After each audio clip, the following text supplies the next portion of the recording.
The transport vessels materialized on a Tuesday morning, their immense forms casting long shadows over the Nevada desert, home to Earth's primary receiving station. Commander Sarah Chen observed from the observation deck as 6 colossal Valoran cargo ships broke through the clouds. Their hulls, gleaming silver in the sun, were a picture of beauty and perfection. Their contents were anything but. "Our yearly donation has arrived," Marcus Webb grumbled beside her. Her chief engineer, a gaunt man with perpetually grease-stained hands, possessed eyes that never ceased analyzing his surroundings. Sarah remained silent, watching as the ships touched down and their cargo bays opened. Robotic loaders immediately began extracting the contents. Twisted girders, cracked hull plating, burned-out fusion cores that looked inactive for decades, shattered weapon arrays with melted barrels, and navigation computers with pulverized screens. It was all junk. It was all waste from a dozen different alien civilizations. Ambassador Thexor shimmered into existence next to them.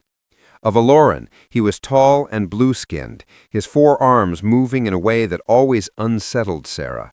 His translator device buzzed as he spoke. "Humanity should be grateful," Thexor stated, his voice laced with the specific condescension Sarah had come to recognize over the last 15 years. "The Galactic Council has, once again, bestowed upon your species technological aids suitable for your current developmental stage."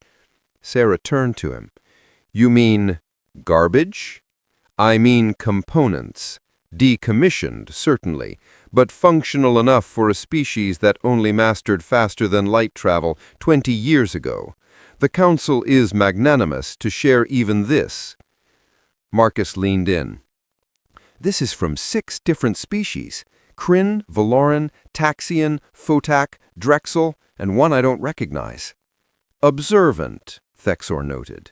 "When we retire our warships, we salvage items of value and dispose of the remainder. Earth is the recipient of these disposed materials. You should be capable of constructing several adequate patrol craft from this delivery." "Several patrol craft," Sarah repeated, her gaze fixed on the growing mountain of scrap outside. "From the military surplus of 6 advanced species." "Precisely," Thexor smiled, revealing an excess of teeth. "In another century or 2, perhaps humanity will be prepared for actual Council-grade hardware. Until then, make do with what you have been given." He glided away, his upper arms swinging in that disturbing rhythm. Sarah watched him depart, her jaw set. "I despise him," Marcus said softly. "I know."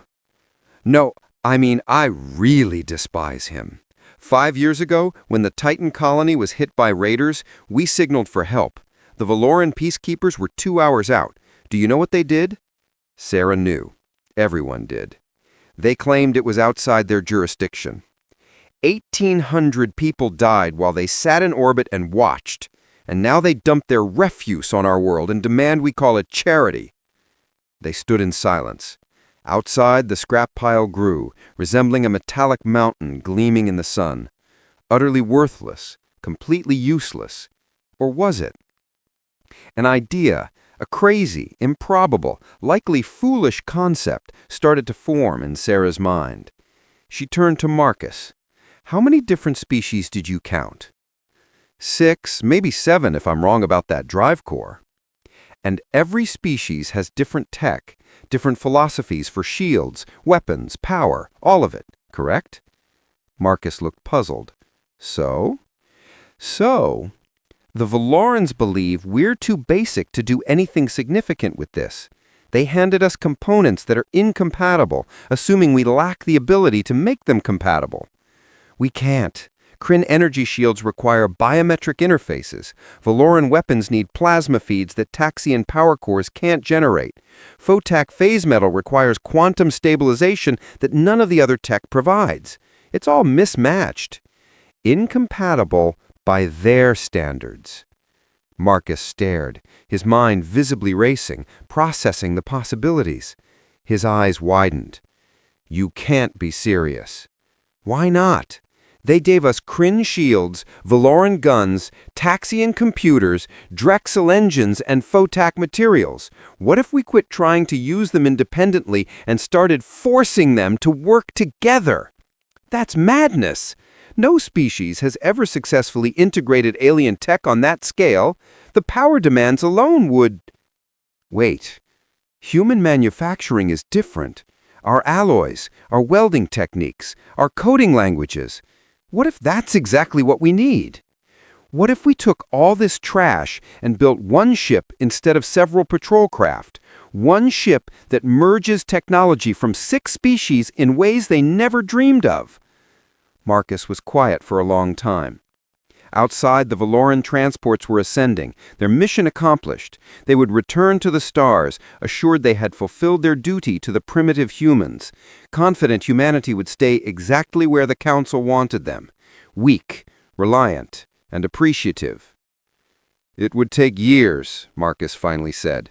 We'd need resources, a secure facility, a crew who can handle alien tech, and it would all have to be in secret. If the Council finds out, they'll shut us down. I know an old orbital facility, built during the Mars expansion, abandoned when the funding was cut. It's off the official logs. We could work there. You're really going through with this. I am tired of being treated like a child, Marcus. I am tired of their condescension. I am tired of patrol craft and gratitude and knowing our place. Humanity joined the Galactic Council 15 years ago as a third-tier species. We're still a third-tier species.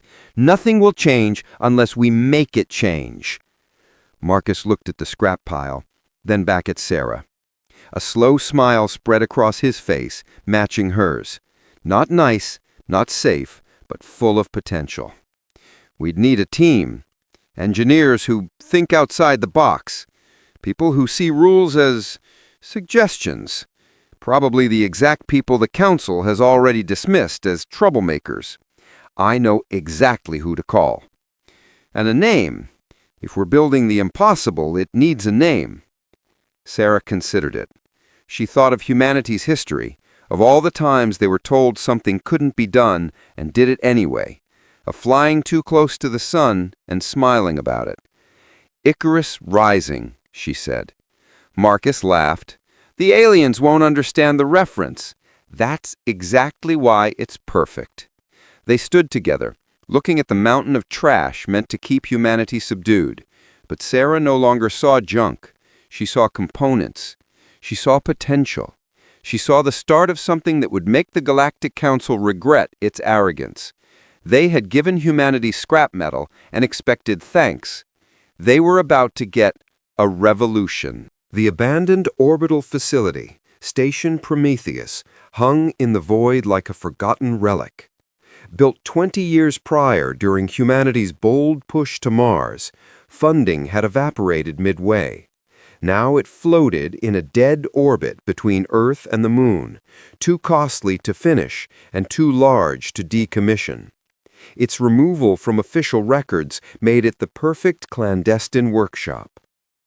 Sarah stood in the cavernous main engineering bay as the first shipment of scrap arrived. The space was enormous. The walls were unfinished metal. The air recyclers wheezed, and half the lights were dead. It was perfect. First delivery is here, Marcus announced, navigating the zero-G with practiced ease. 6 bus-sized containers followed him, guided by tethers. I started with the most promising components, Kryn shield generators, Valoran weapon arrays, and something interesting. Interesting how? They opened the 3rd container. Inside, nestled in foam, was a sheet of metal that seemed to shift colors, from silver to deep blue to near translucence. Photak phase metal, Marcus said reverently. The Photak use it for decoration. They think it's pretty, but useless. They're wrong. Sarah touched it. The metal felt warm, almost alive. Wrong how? The Photak never realized that if you hit this with the right energy frequency, it can bend space. They use it for wall panels. We could use it for hull plating that makes the ship partially intangible. Can you do that? Theoretically, maybe. I need to run 1,000 tests, Marcus grinned, but yes, I think we can make it work. The team expanded over the following 3 months.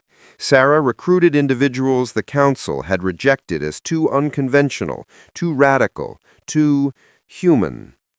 Jin Park was the first to arrive, fired from 3 Council research posts for unauthorized experimentation. She took one look at the Kryn biointerface shields and laughed. They claimed this was unusable for non-Kryn. They were right, but they never attempted a neural bridge. Dmitry Vulok came next, a weapons specialist, banned from Council facilities for dangerous innovations. He studied the Valoran plasma cannons like an artist. These are built to fire in 3-second bursts to prevent overheating.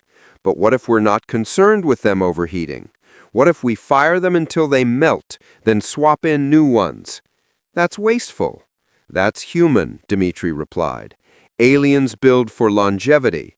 We build for results. The team assembled.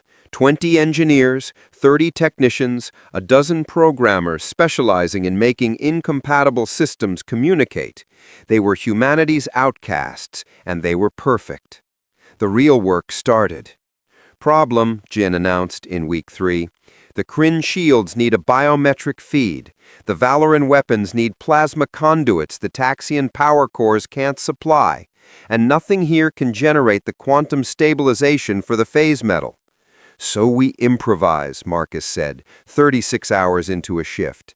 Human neural interfaces are different from Kryn biology. Let's use that. We'll design a bridge that translates human brainwaves into something that Kryn tech can understand. That's never been done. Correct. It's never been done by Kryn engineers. We aren't Kryn. They worked in shifts around the clock. The station echoed with welding torches and heated arguments. Look at this, Dmitry called out, the Valoran weapons disassembled. The plasma feeds are designed for a steady flow, but what if we pulse them? Quick, overloaded bursts instead of a constant stream. They'd burn out in minutes. Yes, but for those minutes they'd hit 3 times harder than any Council warship, and we have extras. The breakthroughs came. A programmer named Hassan found a way to bridge 7 different alien coding languages. A material specialist found that human steel alloys could be welded to photac phase metal. A power systems engineer, Rodriguez, found a way to overclock the fusion reactors. This isn't safe, Rodriguez admitted, showing Sarah the diagrams. Aliens design their reactors to run at 60% capacity for a huge safety margin. Humans have different risk tolerances. What if we run them at 95%? What happens at 95%? Either we get 50% more power, or the reactor breaches and we all die. 6 months in, they had a basic frame. It looked like no ship humanity or the Council had ever built. The hull was shimmering photac phase metal. The interior was a maze of technologies forced to work together through sheer human stubbornness. We need to test the power systems, Marcus said. Do it, Sarah ordered. The lights dimmed as power flowed for the first time. For a moment, it held. Then, everything went chaotic. Shields activated and deactivated. Weapons charged without commands. The alarm screamed in 6 alien languages. "Shut it down," Sarah yelled. "I'm trying to," Marcus wrestled with the controls. "The systems are unresponsive. They're warring for dominance. The Kryn tech thinks it's in charge. The Valoran tech disagrees, and the Taxian computer is trying to mediate using the wrong protocols." It took 20 minutes to regain control. The crew stood in shocked silence. 6 months of work? Useless. "This won't work," Jin said quietly. "No," Marcus said slowly. "Not like this. But what if we stop trying to make them cooperate?" He turned, eyes wild with inspiration. "The aliens built integrated systems. We can't. What if we embrace the incompatibility? What if we design an AI that can manage controlled chaos? Instead of making them work together, we let them fight and use an AI to balance the conflict, making micro-adjustments, using the conflicts as a feature, not a bug. I understand, Sarah said. We need Dr. Yuki Tanaka, the best AI specialist humanity has. Also, completely insane. The council banned her work because her adaptive learning systems were too unpredictable. Sarah smiled. Perfect. They brought Yuki up on the next shuttle. She was a small woman with gray-streaked hair and eyes that saw patterns no one else could. She took one look at our setup and laughed. "You've built a nightmare," she said. "I love it." "Can you make it work?" "Make incompatible alien technologies cooperate through an adaptive AI managing their mutual hostility," Yuki mused. "No, but I can make something better. I can make an AI that weaponizes their fighting. This ship won't think like a council vessel. It will think like a human. Improvise, adapt, overcome. Turn every weakness into a strength." "How long?" "Give me 3 months." She took 4. But when they powered up the ship the second time, the chaos was still there, only now it was controlled. The AI danced between systems, balancing power, directing conflicts, turning the ship's fundamental instability into a strange, dangerous brace. The ship lived. They called it Icarus Rising, and it was ready. The ship hung in the construction bay, a metallic predator. After 9 months, Icarus Rising had a shape. Not sleek like Valeran cruisers, but a fusion of 6 species tech forced into an ungainly, mismatched hull. It was the most beautiful thing Sarah had ever seen. "Final hull integrity check," Marcus reported. "Phase metal plating is holding. Quantum fluctuations are within acceptable ranges." "Acceptable by whose standards?" Sarah asked. "Ours. By council standards, we're operating at impossible levels." "Shield interface is ready," Jin floated past. "I've adapted the Kryn biometric system to accept human neural patterns. It should probably work." Every day brought new, impossible challenges. The taxi and navigation computer kept using outdated star charts. The Valeran weapons needed cooling systems that didn't exist. The Drexel engines vibrated at frequencies that threatened to tear the ship apart. They solved each problem the human way, with improvisation, duct tape, and sheer stubbornness. Then came the inspection. "Commander Chen, this is ground control," the comm crackled. "Be advised, Galactic Inspector Xylo will be arriving at your location in 6 hours for a routine facility check." Sarah's blood ran cold. "Say again?" "Inspector Xylo, standard audit. You are required to provide full access."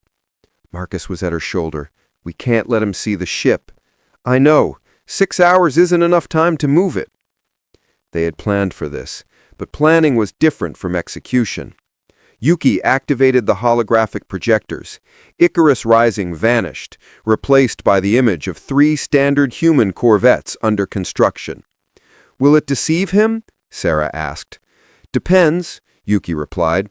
"The holograms will fool basic scans, but if he uses deep penetration sensors or comes in for a visual, we're caught." The next 6 hours were controlled panic. They hid any components that didn't match the fake corvettes and programmed false readouts into the monitors. Inspector Xylo arrived on time. He was Cathene, vaguely reptilian, with scales that changed color with his mood. They were currently a bored gray-green. "Commander Chen," his translator rendered his hissing, "I am here to verify your facilities are being used appropriately." "Of course, Inspector. We are honored." "Honored, yes. Let us proceed." They showed him the living quarters, supply depots, and air processors. Xylo examined everything with professional boredom. "And the construction bay?" he asked finally. Sarah led him to the observation deck. Below, the 3 holographic corvettes sat, looking perfectly ordinary. 3 Corvette-class vessels were using the components from the Council's last shipment for system defense. Xylo studied the ships. His scales flickered. Gray, green, a hint of blue. Sarah's heart hammered. Could he tell? "Adequate," Xylo said at last. "Rudimentary, but adequate for your species. The Council will be pleased you are making appropriate use of the materials." Sarah breathed. Then Xylo turned, his scales flashing orange. "However, I am detecting some unusual energy signatures. Power fluctuations excessive for standard Corvette construction." Marcus stepped forward smoothly. "Ah, that. We've been experimenting with overclocking our fusion reactors, trying to squeeze out more efficiency." "Overclocking?" Xylo's scales deepened to orange-red. "That is dangerous. Council safety protocols specifically prohibit such practices." "With respect, Inspector, we're human.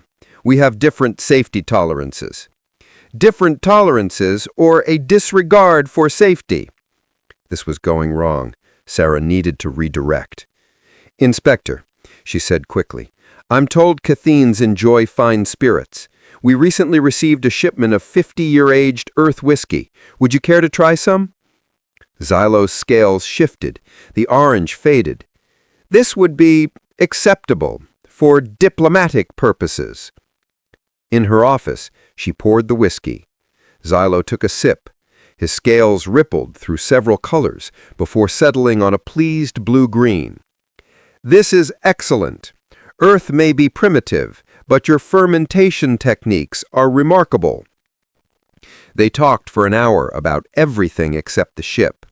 Sarah played the part of the human commander, grateful for Council guidance. She hated every second. When Xylo left, his scales were a warm blue, and his datapad contained only routine observations. They were safe. "That was too close," Marcus said. "If he had used deep sensors." But he didn't. His arrogance saved us. He expected to find exactly what he found because he can't imagine humans building anything more. The next inspection might not go so well. Then we'd better be ready to fly before the next inspection. 3 days later, they attempted the first full power-up. "Fusion cores online," Marcus reported. "Power at 50%, 70%, 90%. Then everything went wrong.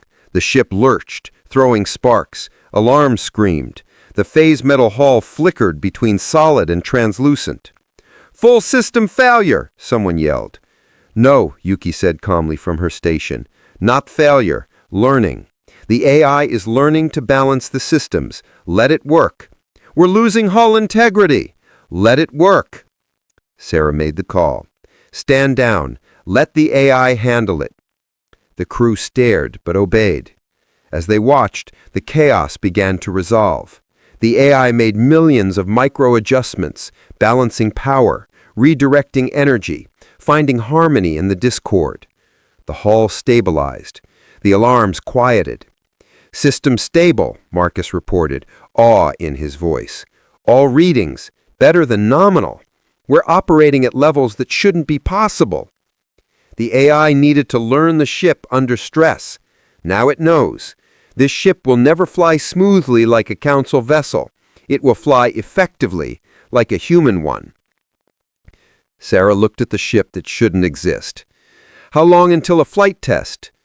2 weeks if we're lucky, 1 month if we're realistic." "We've been working for almost a year. I'm tired of realistic. Get it flight ready in 2 weeks, Marcus, because I just received intelligence that makes waiting impossible." The test flight was almost their last. Sarah strapped into the command chair, neural interface connectors cold against her neck.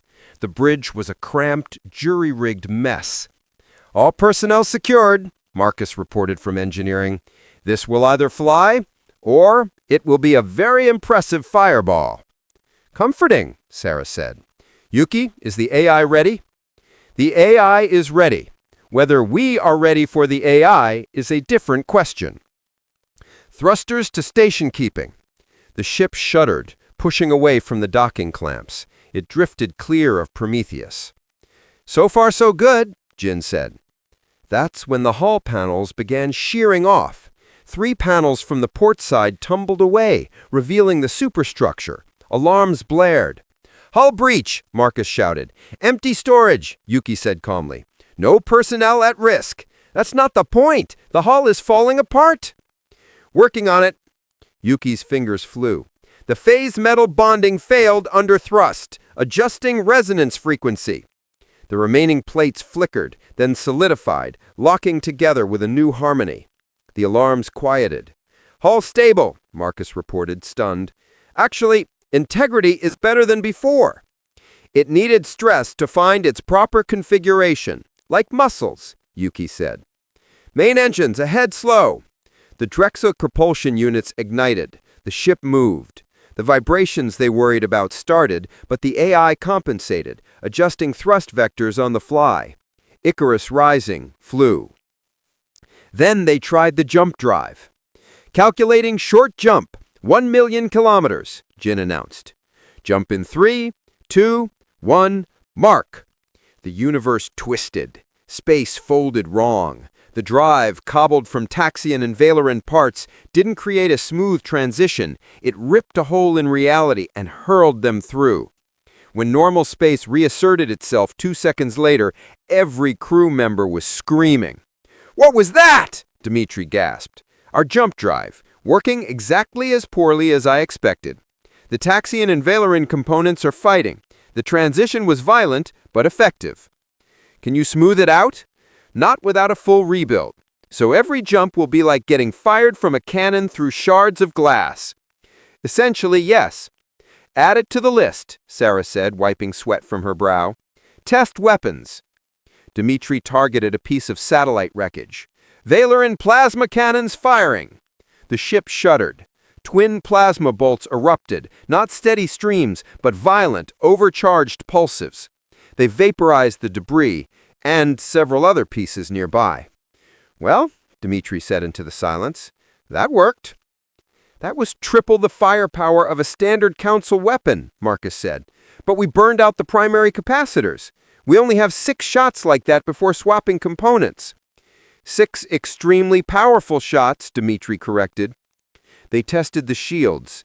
Jin activated the Kryn bio interface routed through her neural bridge. The shield snapped on, shimmering blue. "Standard shields," Jin explained. "Now watch this." She pushed power, overcharging the system. The shields pulsed, changing color, thickening. "Adaptive shielding," Jin said. "The AI is modulating the frequency in real time. We can shift our defense to counter plasma, kinetics, particle beams, whatever's shooting at us." "It's incredibly dangerous," Marcus noted. "If the AI guesses wrong, the shields collapse." "Then we trust the AI." But Sarah wasn't listening. She was feeling the ship through the interface, feeling the broken pieces working in chaotic concert. The ship shouldn't function, but Yuki's AI was the glue. "Commander," Yuki spoke quietly, "about the neural interface. The phase metal needs organic input to stabilize.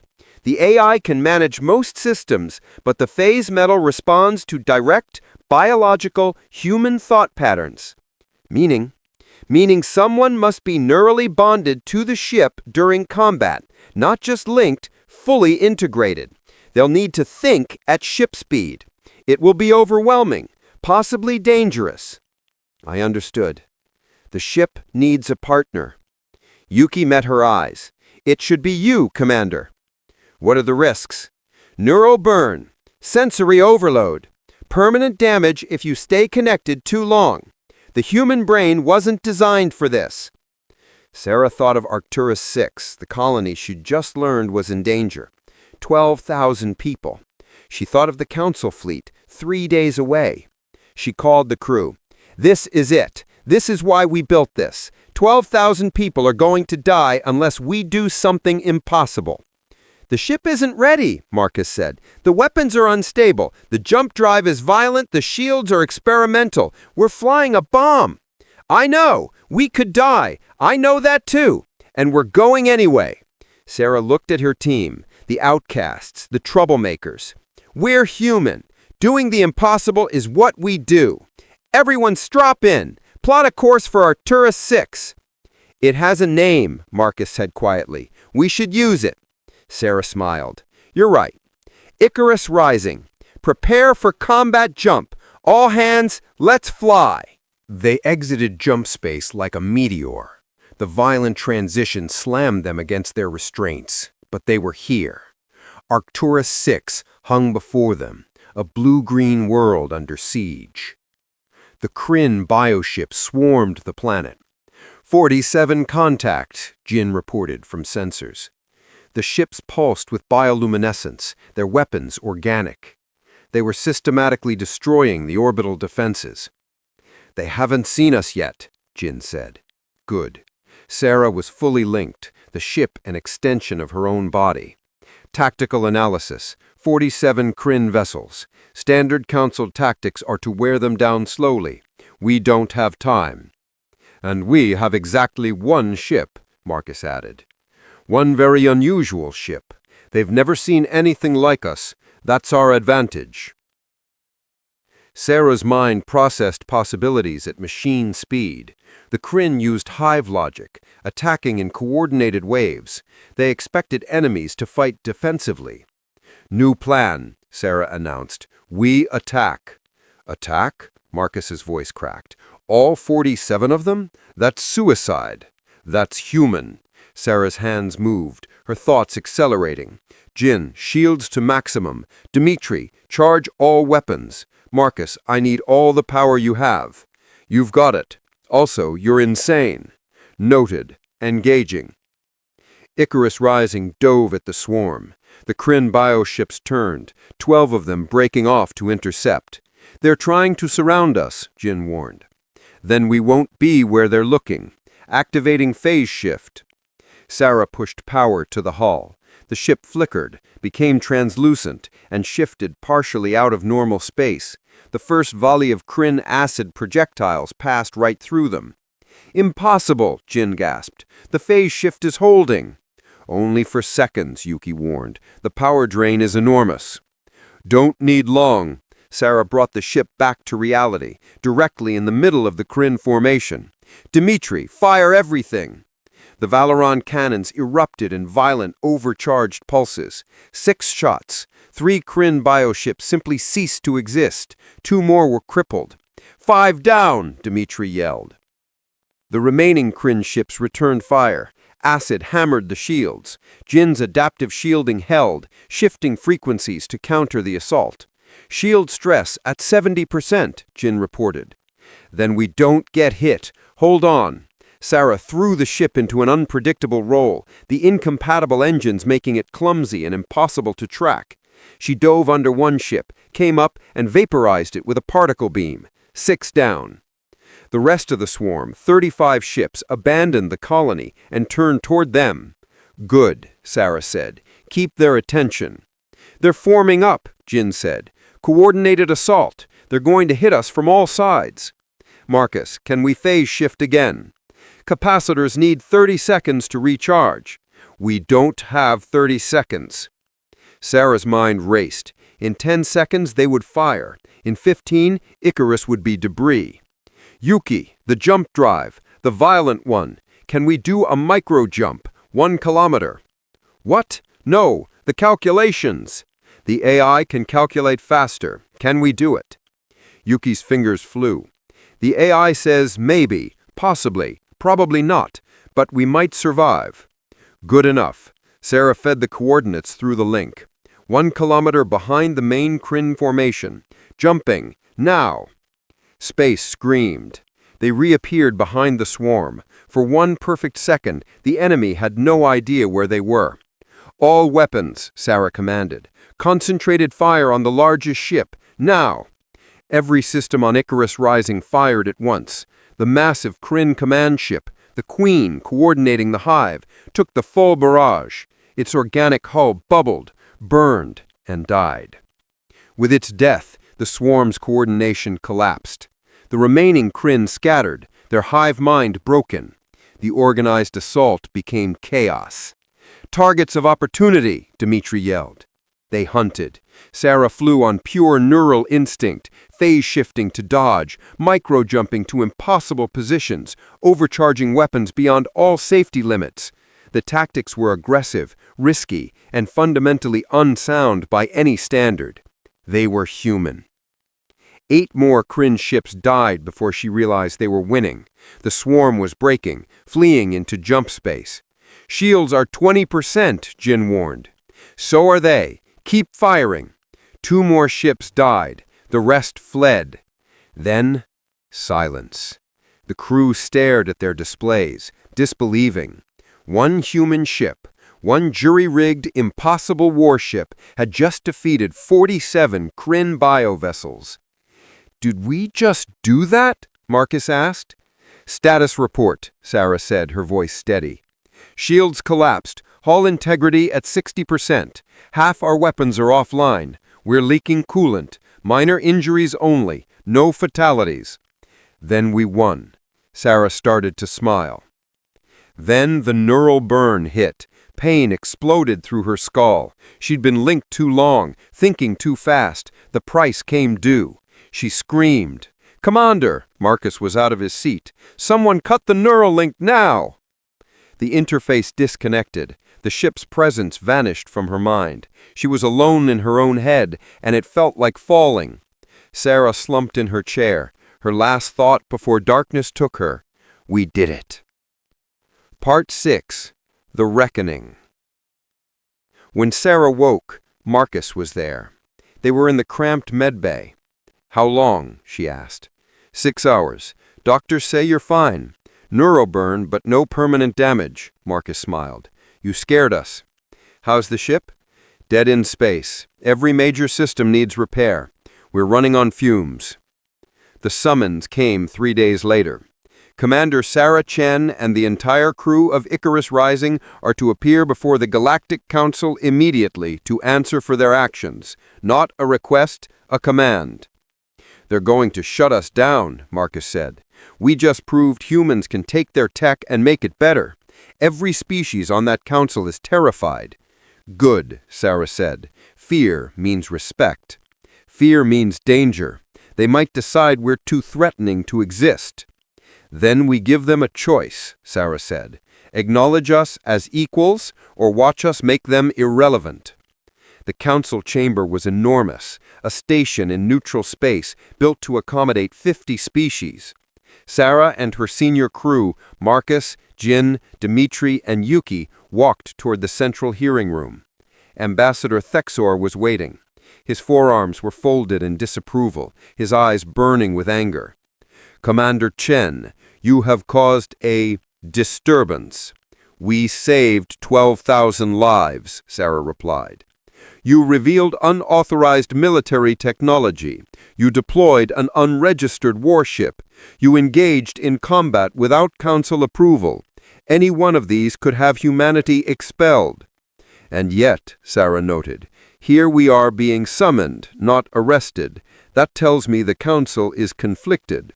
"The council is many things, Commander. You have disrupted a balance that has existed for centuries. There will be consequences." The chamber doors opened. 50 species waited. The High Arbiter, a Taxian with blue crystalline skin, spoke.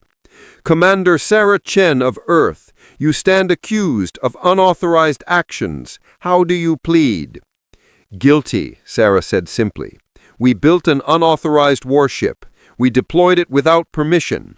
We engaged in combat to save lives. I am guilty of all of it, and I would do it again." Murmurs rippled through the chamber. "You admit your violations?" the Arbiter asked, surprised. "I do, because they weren't violations of any law that matters. The real law is, when innocent people need help, you help them. Everything else is politics." "You are human," Thexor said from his delegation. "You fail to grasp galactic politics. The Council provides aid on a schedule to maintain stability. To maintain control, Sarah countered. To give species like mine dependent. We are given scraps and told to be thankful. When we need help, it's not your jurisdiction. But when we prove we can help ourselves, suddenly we have broken the rules. The technology you deployed was unstable, dangerous, a Cathan delegate hissed. It saved 12,000 lives, Marcus spoke up. Pretty good test. You built a weapon from 6 different species, a Photak delegate shimmered. That should be impossible. Should have been, Yuki agreed, by your standards, but human engineering is different. We don't wait for permission. We improvise. We adapt. You took Photak metal and used it in ways we never imagined. You found capabilities in our own technology we didn't know existed. That's because you used it for decoration, Jin said. You saw pretty metal. We saw potential. That's the difference. The High Arbiter raised a hand for silence. The question is not whether humans are clever. The question is whether you are dangerous, whether allowing you to continue threatens galactic stability. You mean threatens your control, Sarah said. Let me ask a different question. How many species here could have saved Arcturus 6 in time? Your fleet was 3 days away. 12,000 humans would have died. We